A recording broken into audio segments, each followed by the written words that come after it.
देवे गौरवाणी प्रचारिणे निर्विशेष शून्यवादी पाश्चात्य देशतारिणे जय श्री कृष्ण चैतन्य प्रभु नित्यानंद श्री अद्वैत गदाधरा श्रीवासादि गौर भक्त वृंदा हरे कृष्ण कृष्ण कृष्ण हरे हरे हरे राम राम राम हरे हरे नारायणं नमस्कृत्य नरं चैव नरोत्तमं देवीं सरस्वतीं व्यासं ततो जयमुदीरयेत् नष्टप्रायेषु अभद्रेषु नित्यं भागवत सेवया Bhagwati उत्तमश्लोके भक्तिर्भवति नैष्टिकी. Reading from Srimad Bhagavatam, Canto 1, Creation, Chapter 2, Divinity and Divine Service.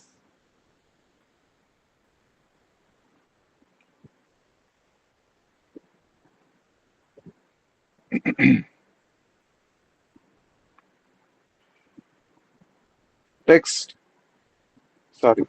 Reading from Srimad Bhagavatam, Canto 1, Creation, Chapter 3, Krishna is the source of all incarnations. Text 2. यस्यांभसि शयानस्य योगनिद्रां वितन्वतः नाभिहृताम्बुजादासीत् Brahma विश्वसृजां पतिः. Translation and purport by His Divine Grace Abhay Charanaravinda Bhaktivedanta Swami Prabhupada. Translation. Srila Sutta Goswami continued. A part of the Purusha lies down within the water of the universe. From the navel lake of his body sprouts a lotus stem, and from the lotus flower atop this stem, Brahma, the master of all engineers in the universe, becomes manifest. Purport by Srila Prabhupada. The first Purusha is the Karanodakashayi Vishnu. From his skin holes, innumerable universes have sprung up. In each and every universe, the Purusha enters as the Garbhodakashayi Vishnu. He is lying within the half of the universe, which is full with the water of his body. And from the navel of Garbhodakashayi Vishnu has sprung the stem of the lotus flower, the birthplace of Brahma, who is the father of all living beings and the master of all the demigod engineers engaged in the perfect design and working of the universal order. Within the stem of the lotus, there are 14 divisions of planetary systems, and the earthly planets are situated in the middle.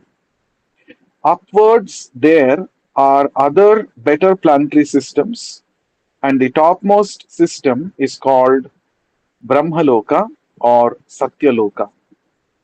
Downwards from the earthly planetary system, there are 7 lower planetary systems inhabited by the Asuras and similar other materialistic living beings. From Garbhodakashayi Vishnu, there is expansion of the Kshirodakashayi Vishnu, who is the collective Paramatma of all living beings. He is called Hari, and from him all incarnations within the universe are expanded.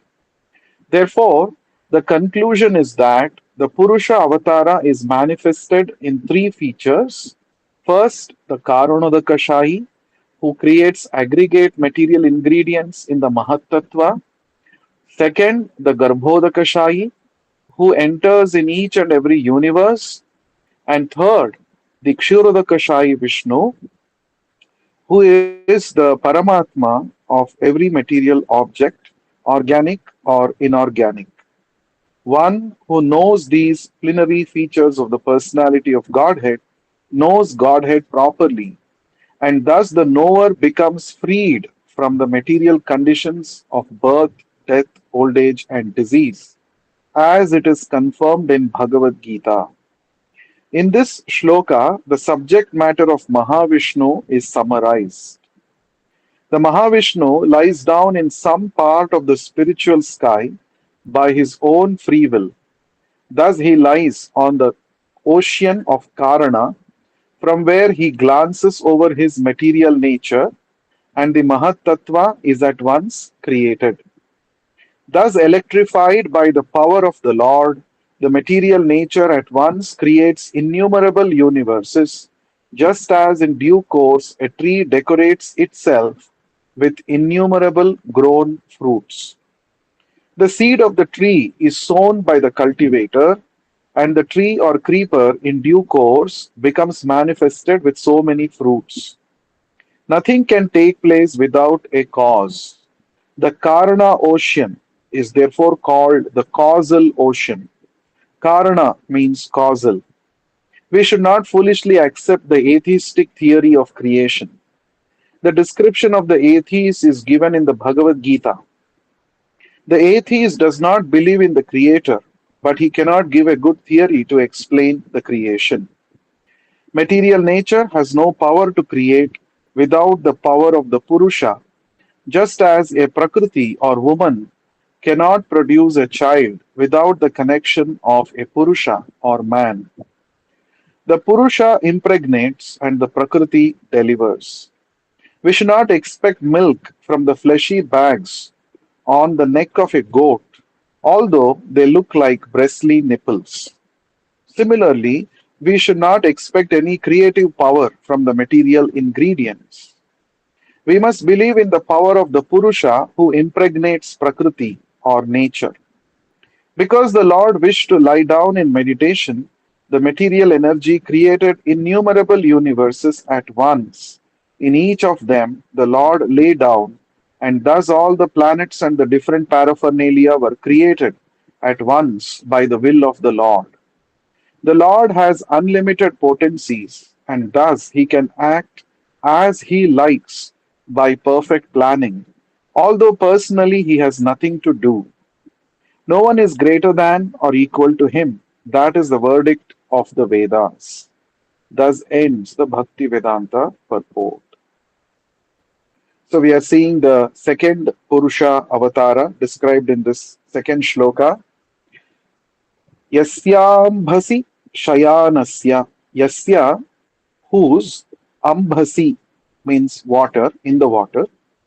Shayanasya, lying down. So from the water of that has come out of the body of this personality, he is lying down on the same water. That is actually called Karana Jala or causal ocean. Yoga Nidram Vitanvataha. Yoga Nidram. He is sleeping in meditation, or his sleep is not to be confused with the sleep which is brought about by the mode of ignorance in the material world. That is why it is specifically told it is Yoga Nidra. It is not Tamo Nidra that we all experience in this material world. In other words, Lord also does those activities which are found in this material world, but his activities are totally transcendental. There is no tinge of material contamination in any of the activities of the Lord, including his so called sleep. So, Lord's sleep is different from our sleep. His sleep is Yoga Nidra. Yoga Nidram Vitanvataha. Vitanvataha, ministering. Nabhi Hridambujam Asid. Nabhi means navel. Hrida means the lake. Lake of the navel. Nabhi Hrida. Lake of the Lord's navel. Ambujat. Ambuja refers to lotus. So there's a lotus. Asit. Ambujat Asit. Asit means it was manifested. So from the navel lake of this personality, there was a lotus which was manifested. And Brahma Vishwasrajam Patihi. And Brahma, the grandfather of all living beings, the original creator of this material living beings in the material world, who is also called Vishwasrujam Patihi. He is the engineer of this universe. He is the Patihi, master. He manifested, he appeared on that lotus. That is the meaning of this verse. So, in yesterday's verse, we talked about Karanodakashayi Vishnu. Today's verse is talking about Garbhodakashayi Vishnu, the second among the Purusha avatars.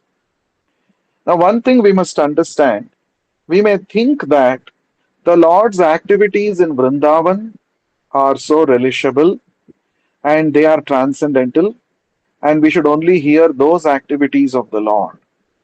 But the activities of the Lord as the Purusha avatars with respect to creation of this material world and its maintenance are also as transcendental as Lord's activities in Vrindavan. We should not think that these activities of the Lord with respect to the creation of this material world are inferior in quality compared to the Leelas of Krishna in Vrindavan. No, that would be a great offense to consider in that way because all the activities of the Lord are transcendental. The Lord Himself is a transcendental personality, and every activity that He performs is also transcendental. That is why Lord Krishna says in the fourth chapter of the Bhagavad Gita, Janma karma cha me divyam evam yo veti tattvataha tyaktva deham punarjanma naiti mameti sorjuna. O Arjuna, you should know that all my activities in this material world and my appearance in this material world are all transcendental. If you understand the transcendental nature of my appearance and activities in this material world, you will actually become liberated from the cycle of birth and death. That means the Lord's activities are totally on a different platform. They are not at all material, they're always transcendental. That is why his activities are described in the Bhagavatam so that we can hear these activities and get benefited. So, the activities of the Lord with respect to the creation of this material world, the four Purusha avatars, they're all transcendental. So, here we see this Lord, who is an expansion of Mahavishnu, he is a part of that Purusha, Mahavishnu, who was described in the first shloka. He lies down within the water of the universe. So, every universe we discussed yesterday, the universe is coming from the bodily pores of Mahavishnu's body, and each universe is covered with 50% water. All the planets within the universe are above that 50%, which is not covered by water. So, the 50% of the water which is occupying every universe is called as Garbhodaka ocean. Garbhodaka ocean. Because this entire universe is also called as Hiranya Garbha. It is called Hiranya Garbha. Garbha means womb. It is the birthplace of Brahma. Brahma takes birth within the Brahmanda, within the universe. So, the Garbhodaka ocean is there, which is occupying 50% of the entire universal space. And on that Garbhodaka ocean, Yoga Nidram Vitanvataha, the Lord, the expansion of Mahavishnu, the second Purusha avatara known as Garbhodakashayi Vishnu, he lies down in Yoga Nidra. And since he lies down on this Garbhodaka ocean, he is known as Garbhodakashayi Vishnu. And when he is in Yoga Nidra, which I already told, it is not like our Nidra, which is enacted under the mode of Tamoguna in this material world. His Yoga Nidra is completely transcendental, it is his pastime. So, when he is in Yoga Nidra, from the navel of this Garbhodakashayi Vishnu, a lotus is born. And from that lotus, in that lotus, the first created being within the universe is taking birth, is born, and he is called as Lord Brahma. Vishwasrajam Patihi.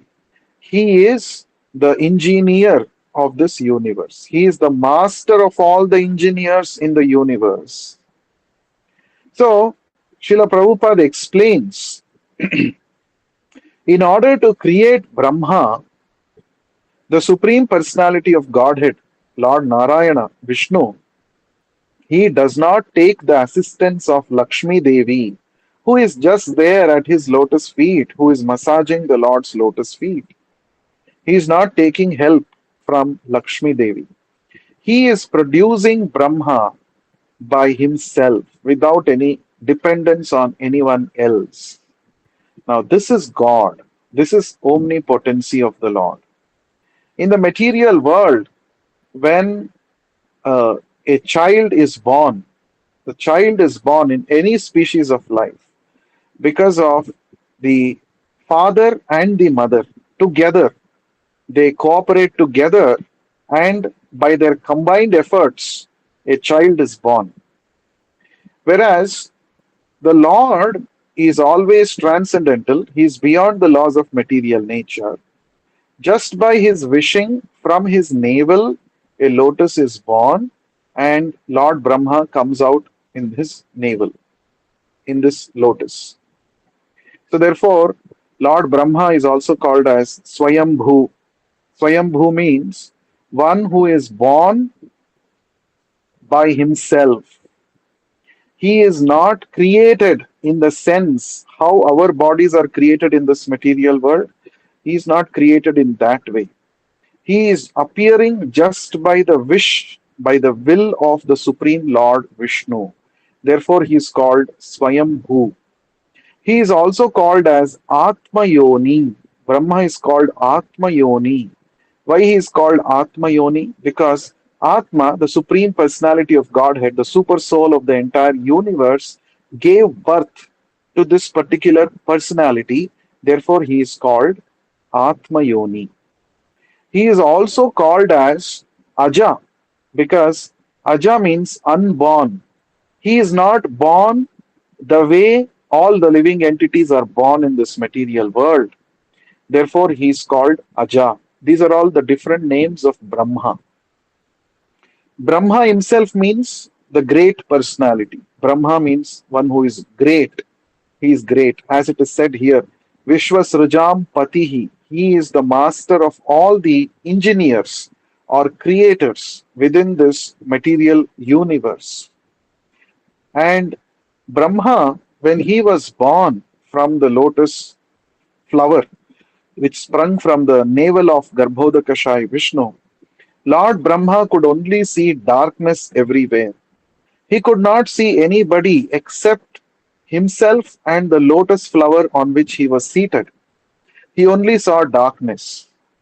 And at that time, Lord Brahma began to wonder, who am I? What is the source of this lotus on which I am seated? Where have I come? And what is the purpose of my existence? In this way, Lord Brahma started thinking. As Lord Brahma was thinking, he heard two syllables, tapa. And Lord Brahma understood that the person who has sourced me, the one who is the source of my existence, he has given me instruction to perform tapasya. So therefore, Lord Brahma started performing tapasya. So what do we understand from this? Tapasya is so important in one's life. Before one gets qualified to get blessings and empowerment of the Supreme Lord, one should definitely undergo tapasya. What is this tapasya? Tapa means voluntarily engaging in activities which may be inconvenient for the body and mind for the sake of achieving the Lord's mercy. For the sake of achieving Lord's mercy, we must purify our existence, and purification of existence is possible with tapasya. So, in tapasya, What is done actually? In tapasya, one agrees to follow the instructions of the spiritual master, even though it may be difficult to execute. When one knows that it is actually meant for my spiritual advancement, one does not hesitate to perform such austerities. The result of austerities is purification of our existence. Sattva samshuddhihi, our sattva, our existence becomes purified when we perform, when we execute tapasya. And also, we become slowly free from the bodily concept of life. Tapasya is just opposite to sense gratification. In sense gratification, we try to please our body, our senses, and our mind by supplying various sense objects to them. Because when somebody is engaging in sense gratification, his underlying assumption is I am this body, I am these senses. If I simply satisfy this body and senses, I will become happy and peaceful and satisfied. That is the assumption of every karmi, of every person who is engaged in sense gratification. So, the more we engage in sense gratification, the more we start thinking that we are the body, we are the mind.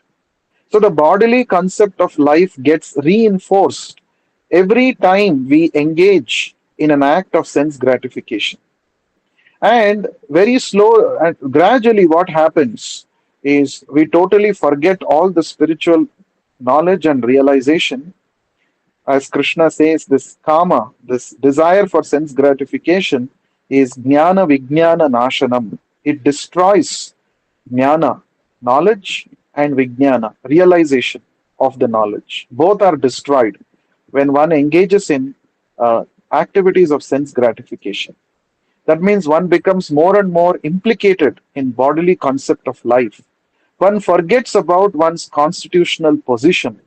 One starts thinking in terms of his body and everybody connected with with his body. This is what happens when one engages in sense gratification. But the process of tapasya is just opposite of indulgence in sense gratification. In tapasya, first thing that is done is we take up those activities which cause inconvenience to the body and mind. It is just the opposite of sense gratification. It helps us to become free from the bodily conception of life. So, for example, the spiritual master says that one should get up early in the morning during Brahma Muhurta. Now, it is not so convenient, it is not so satisfying to the senses, to the body and mind. So, there is a resistance from the body and the mind. But a determined sadhaka who wants to conquer all kinds of illusion will say, even though it is inconvenient for the body and mind, it does not matter because my spiritual master is saying so, I will do it. It may be inconvenient, that's okay, but I will take up this inconvenience for pleasing my spiritual master and pleasing Krishna.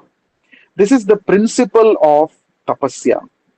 So, when one executes tapasya, what happens is slowly, by the power of that tapasya, one becomes free from the false identification with the body and the mind. And in this way, one comes to the spiritual platform where one can realize Krishna. In order to realize Krishna, Krishna is always on the spiritual platform. But if we remain on the bodily platform, it is not possible for us to realize Krishna. So the solution is to take up tapasya. So when we take up tapasya under the guidance of the bona fide spiritual master, we can also come to the spiritual platform on which we can realize Krishna. That is exactly what happened to Lord Brahma. So Lord Brahma, he executed tapasya and he was able to see the Supreme Personality of Godhead face to face. And the Supreme Personality of Godhead the Supreme Personality of Godhead revealed the spiritual world to Lord Brahma, and he also revealed his own transcendental form to Lord Brahma. And also, the Supreme Personality of Godhead revealed the Vedic knowledge to Lord Brahma from within his heart. Tene Brahma Hridaya Adi Kavaye Muhyanti Yat Surayaha. This is the first shloka of Bhagavatam that we have discussed earlier. Adi Kavaye, the original personality of Godhead, revealed within the heart of Lord Brahma uh, the Vedic knowledge. So Adi Kavaye refers to the it refers to Lord Brahma, the first created being. And in that shloka, Brahma refers to the Vedic knowledge. Tene Brahma Hridaye, that means from within the heart of the Lord Brahma, the Vedic knowledge was revealed to him by the Supreme Personality of Godhead, being pleased with his tapasya.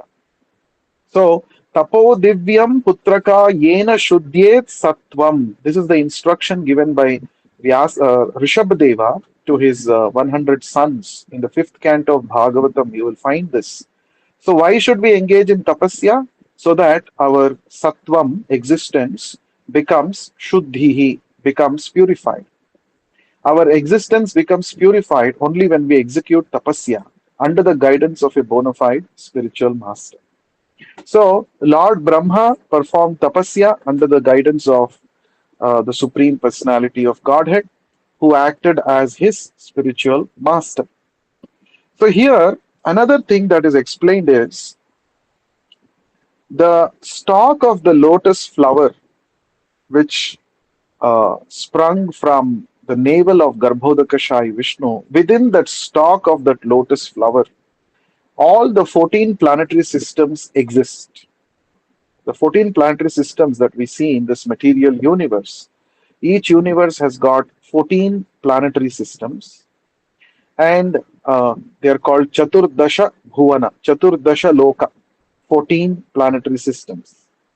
So, Earth is the middle planetary system, and above the Earth, there are higher planetary systems: Bhuloka, Bhuvarloka, Swargaloka, Maharloka, Janaloka, Tapoloka, and then we have the Satyaloka or Brahmaloka, it is also called. The topmost is Satyaloka or Brahmaloka, where Lord Brahma resides. And the Earth is in the middle planetary system, and under the Earth there are lower planetary systems: Atala, Vitala, Sutala, Atala, Mahatala, Rasatala. Like this, there are lower planetary systems. And altogether, totally, there are 14 planetary systems. So these 14 planetary systems are created within the stalk of the lotus, which is coming from the navel of Garbhodakashayi Vishnu.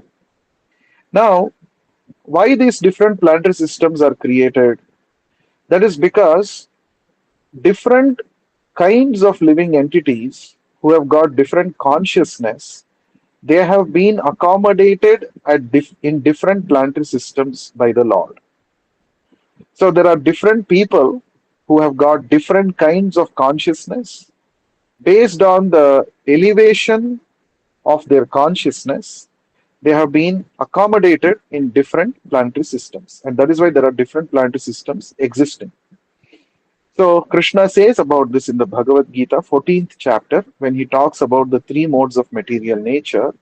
Lord Krishna says, Urdhvam gachanti sattvastaha, madhyam tishtanti rajasaha, jaganya gunavrittischa adho gachanti tamasaha.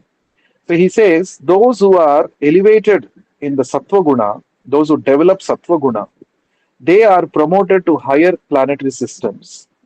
Those who are predominantly in Rajoguna, they are born or they live in the middle planetary systems. Whereas those who degrade themselves with Tamoguna, tamasic mentality, they get degraded to lower planetary systems. That means, based on one's consciousness, one is given a proper residence or a planet to stay. And all of us in the earthly planetary system, majorly people are under the influence of Rajoguna. People are extremely passionate, extremely ambitious, with a lot of desires for material enjoyment, and with full of activity. We can see in the earthly planet, majorly you see lot of activities going on. So many buildings are being constructed. So much of economic development activities are being undertaken. So many wars. One country is fighting against another country, because of they want supremacy over the world. So these are all activities of Rajoguna. Therefore, Srila Prabhupada said the modern civilization is progressing on in terms of Rajoguna. The modern civilization is Rajoguna Pradhana.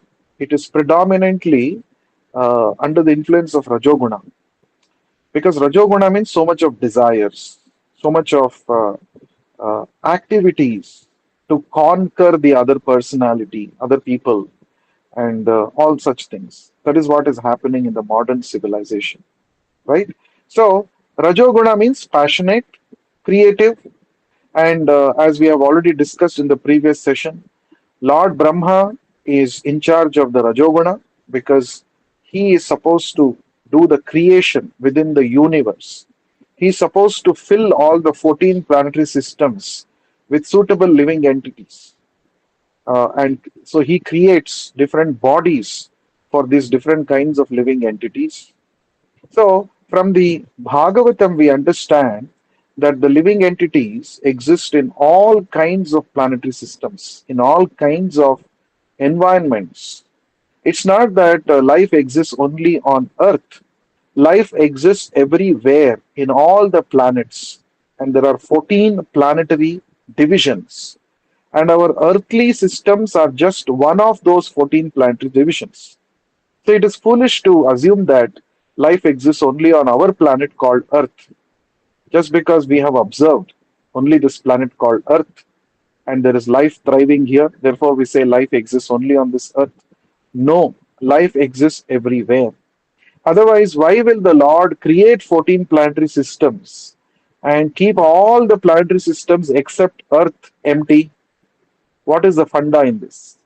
Isn't it? So there is no such just like somebody builds house, we build the house to go and stay in the house, not that we build the house and abandon it, isn't it? So 14 planetary divisions, planetary systems are created not to just keep them empty, but to populate them with different kinds of living entities who have got different desires to enjoy independently in this material world, who have got different levels of consciousness. And that work is given to Lord Brahma. So the Supreme Personality of Godhead first creates Lord Brahma, then he induces him to perform tapasya so that he becomes qualified to receive Vedic knowledge. And then the Lord reveals himself, reveals the spiritual world, and reveals the Vedic knowledge to him. And then he empowers Lord Brahma to start off the process of creation. This is how the Lord uh, engages with Lord Brahma, empowers Lord Brahma. So, within the Vedic knowledge that Lord Brahma was given by the Supreme Lord, the empowerment required to bring about the creation of this material world also was given.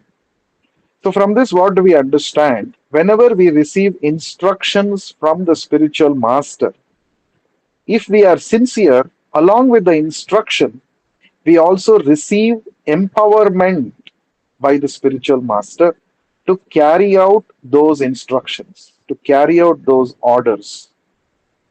So, whenever we are receiving instructions, like Brahma received Vedic instruction from the Supreme Lord, along with the instruction, he also received empowerment. It is not possible for an ordinary personality to create various bodies for different kinds of living entities within this material world. It is a Herculean task. It is not easy. It is not simple. It is very complex, very difficult. So, to perform such difficult activities, one needs the empowerment of the Supreme Personality of Godhead. Without such empowerment, it is not possible to perform. So, along with the instructions came empowerment. Now, for Brahma to receive the instructions and empowerment, first he performed tapasya. He purified his existence. So that is a most important lesson for us, that we have to, if we purify our existence by the process of chanting Hare Krishna, Krishna Krishna, Hare Hare, Hare Rama, Rama Rama, Hare Hare. This is the process of tapasya recommended for people in Kali Yuga, constant chanting of the holy names of the Lord. When we chant the holy names of the Lord, hear attentively and nicely associate with the holy name of the Lord, then we become qualified to receive empowerment by the holy name of the Lord, by the Supreme Personality of Godhead, and by the spiritual master. Krishna Shakti Vina Nahitara Pravartana, Chaitanya Mahaprabhu said. Without being specifically empowered by the Supreme Personality of Godhead, one cannot take up this process of, one cannot take up the preaching work of spreading the holy name all over the world. It is not possible. So, if we have to also get this empowerment, then first we have to chant the holy names nicely, attentively. If we are not chanting the holy name attentively, we will not get the required empowerment and our preaching will not be effective. So, for our preaching to be effective, we have to personally practice these principles of Krishna consciousness, especially the chanting of the holy name of the Lord, very sincerely and attentively, like Lord Brahma. So, this is what we should learn from Lord Brahma. So, Lord Brahma, he is a very, very confidential servant of the Supreme Personality of Godhead. He receives direct instruction from the Supreme Personality of Godhead. He is an obedient order carrier of the Supreme Lord. So, these points, as we read Bhagavatam in different pastimes, this will be revealed. How Lord Brahma carries out the orders of the Supreme Lord very sincerely. And that is why he is very dear to the Supreme Lord. And he is one of the 12 Mahajanas, the first among the 12 Mahajanas, the great authorities. These are the great authorities in the science of devotional service. Now, after Garbhodakashai Vishnu, what happens? After Brahma is created. Now, for Brahma to begin the process of creation, before even he begins the process of secondary creation, so Garbhodakashai Vishnu expands himself into the third Purusha avatara called as Kshirodakashai Vishnu. So, within the universe, there is a planet called as Shweta Dvipa, which is an embassy of Vaikuntha within the universe. And in that planet called Shweta Dvipa, there is an ocean of milk. And on that ocean of milk, this particular Purusha Avatara lies down on the Ananta Shesha. Therefore, he is called as Kshirodaka Shayi. Kshira means milk, Udaka means water or ocean. So, Shayi means one who lies down. So, he lies down on the ocean of milk. Therefore, he is called Kshirodaka Shayi Vishnu. And it is this Kshirodaka Shayi Vishnu who is actually the Paramatma in each and every heart of each and every living entity within this material world, within this material universe. So that means the Lord expands into as many living entities as they are, and he enters into each and every heart. He is also called as Hari. The Supreme Lord is called Hari. Why? Because he takes away all inauspicious things from his devotees. He is called Hari. Hari means Harati iti Harihi. He takes away. He takes away all that is inauspicious, all that is not required, all that is obstacle for a person to go back to the spiritual world. The Lord takes away all such things. Therefore, he is called as Hari. And this Kshirodakashai Vishnu, he is the uh, personality from whom all the other incarnations in this material world manifest. So he is the immediate boss within the universe.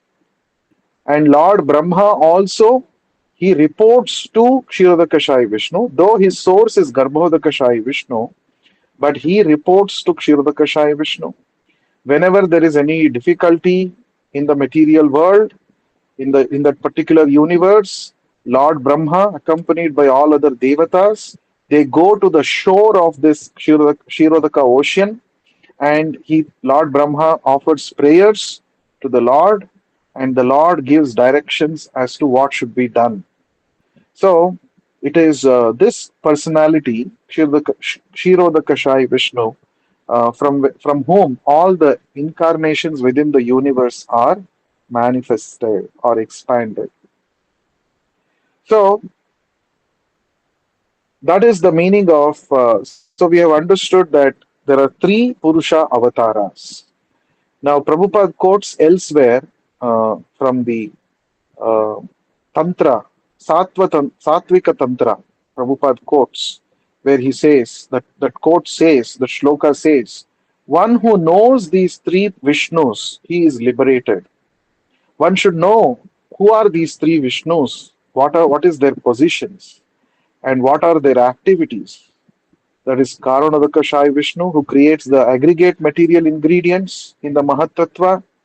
Garbhodakashai Vishnu, who enters into each and every universe from whom Brahma and all the Devatas are coming out, and Kshirodakashai Vishnu, who is the Paramatma in every living entity's body, in a heart, who is the immediate source of all incarnations. If one knows these three Vishnus properly, then it is said that one is eligible to become liberated from this material existence. So one should understand how Lord Vishnu uh, performs his different activities through his Purusha avatars. That is why, while listing the incarnations of the Lord, first Suta Goswami is talking about the Purusha avatars. Now, another important thing that is mentioned by Srila Prabhupada, very interesting. Prabhupada gives an example. Thus, electrified by the power of the Lord, the material nature at once creates innumerable universes, just as in due course a tree decorates itself with innumerable grown fruits. The seed of the tree is sown by the cultivator, and the tree or creeper in due course becomes manifested with so many fruits. Nothing can take place without a cause. The Karana ocean is therefore called the causal ocean. Karana means causal. We should not foolishly accept the atheistic theory of creation. So, Prabhupada is again going back to Mahavishnu and in the purport, and Prabhupada is talking about Mahavishnu that we discussed yesterday. When Mahavishnu first uh, appears, he glances at the material world, the dormant material elements, and from his glancing, the creation starts, isn't it?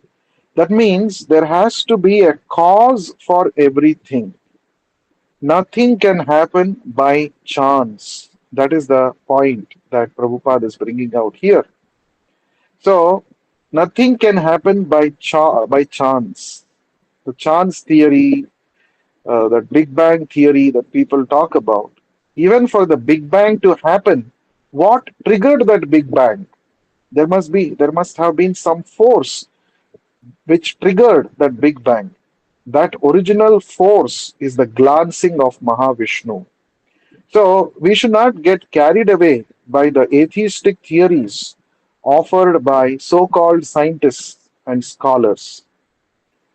The atheists always try to explain the creation without reference to the creator. They want to wash their hands. They want to say that there is no creator. They want to get rid of God, and this is their godlessness. So Prabhupada was very strongly, he was very strongly preaching about these uh, atheist scientists.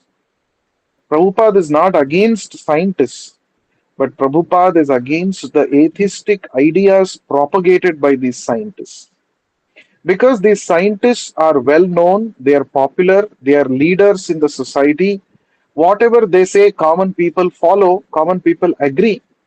And if these scientists are saying that there is no God, everything has come by chance life has evolved in this material world, then all the innocent people will get brainwashed by this kind of a atheistic ideas.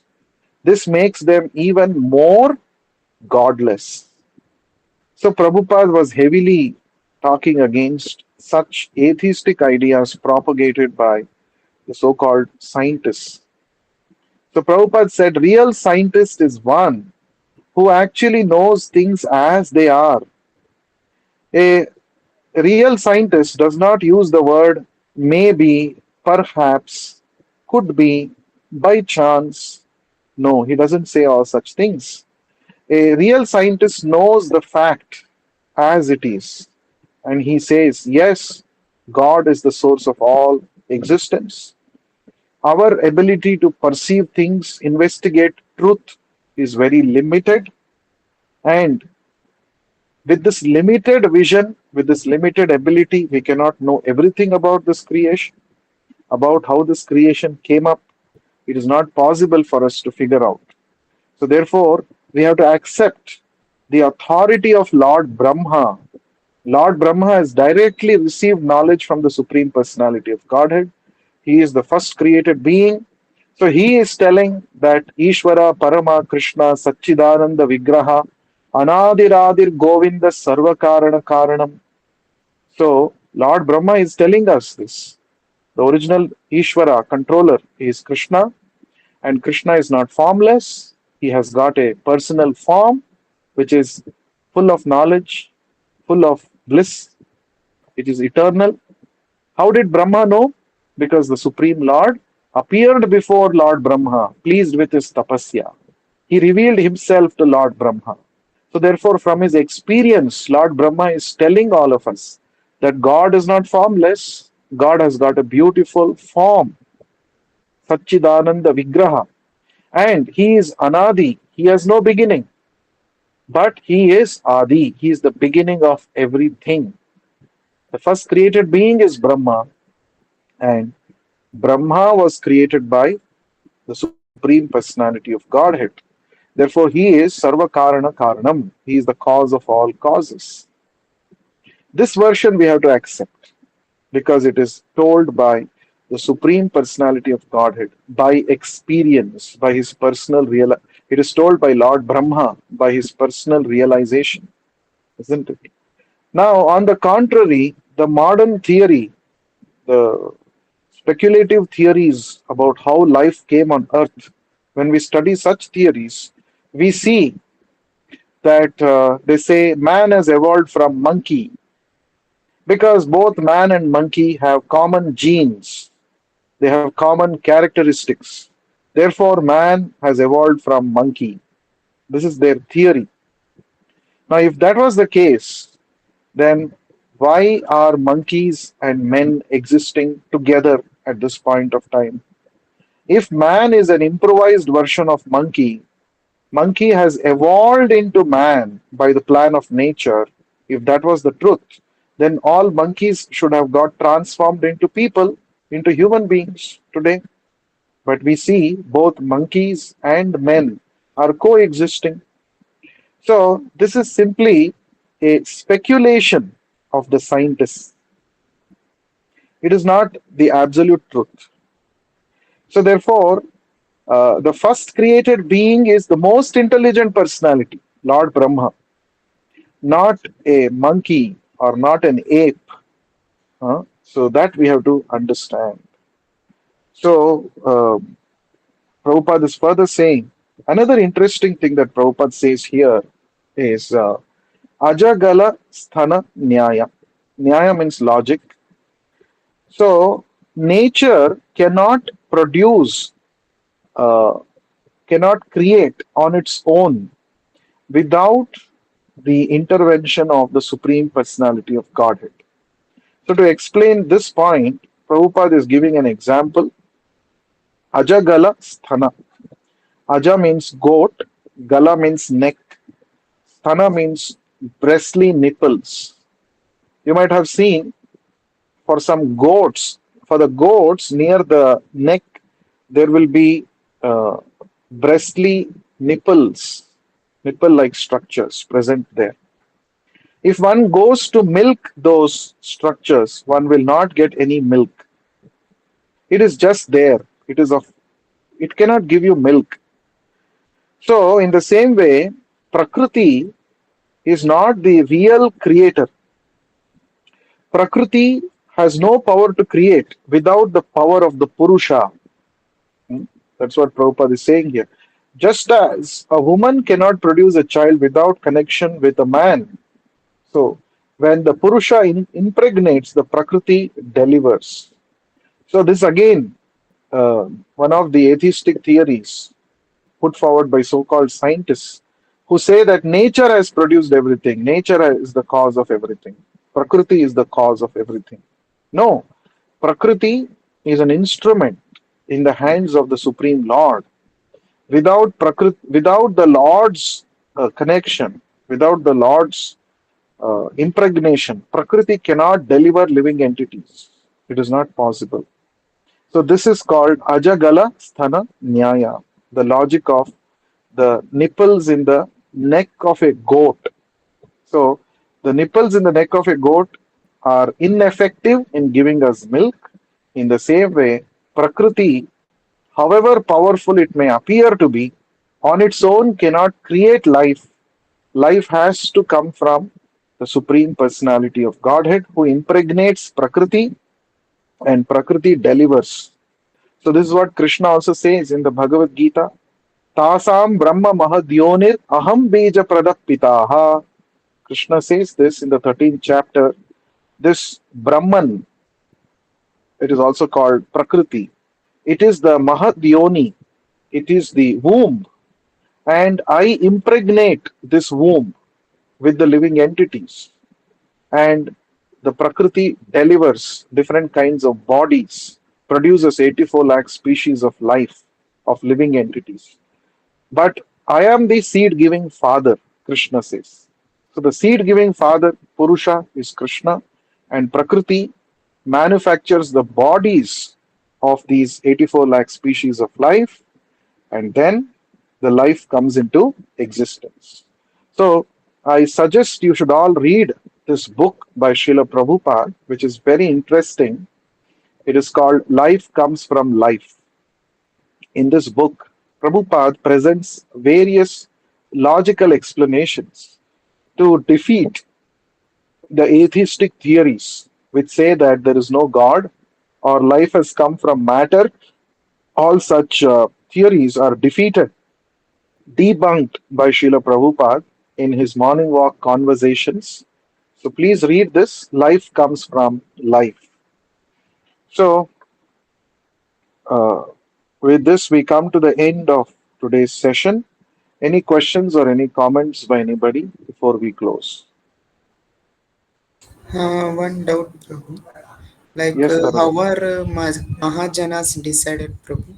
Only 12. Like that. How are they decided? Now, they are decided in terms of how they are confidential servants of the Lord, how they execute the will of the Lord very sincerely. So, anybody is an authority in spiritual life based on how he is expert in pleasing the spiritual master and pleasing Krishna. That is the authority. That is the qualification. Mm. So, when one receives specific instructions from the Supreme Lord and executes them very, very sincerely, and Krishna has entrusted great responsible services to such personalities, they are called as Mahajanas. And Srila Prabhupada said these 12 Mahajanas are the GBC of Krishna. GBC of Krishna. They are called GBC, Governing Body Council of Krishna.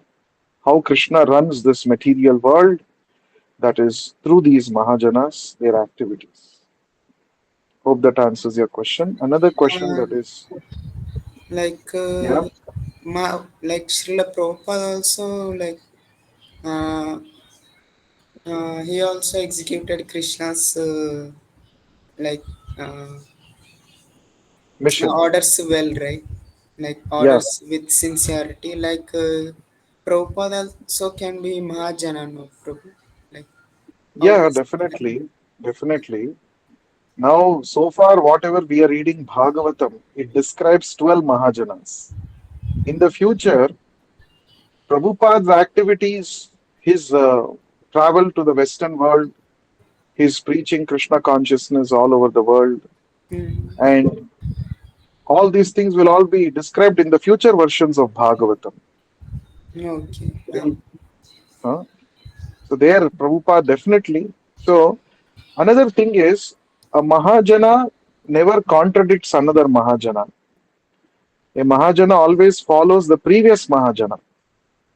So that is another uh, qualification of a Mahajana. He does not manufacture his own methodology. He only follows the previous Mahajana. Yes, definitely Prabhupada is Vishwa Guru, and he has definitely executed Chaitanya Mahaprabhu's Krishna's mission. He's still executing Chaitanya Mahaprabhu's instructions, his mission in this material world. Therefore, definitely he is a great personality, a Mahajana. Another question that is asked: what is the definition of the word Brahma? Uh, Brahma comes from the root word Bruhat. Bruhat means something that is huge, something that is big. So, Lord Brahma is the one who is invested with the highest intelligence. His buddhi is Bruhat, his intelligence is greatest. Therefore, he is called Brahma. And Brahma also means that which expands. He is the one who actually increases the population of this material world. So, in that way, he expands the existence in the material world. Hope that answers your question. So, is there any other question or any comment?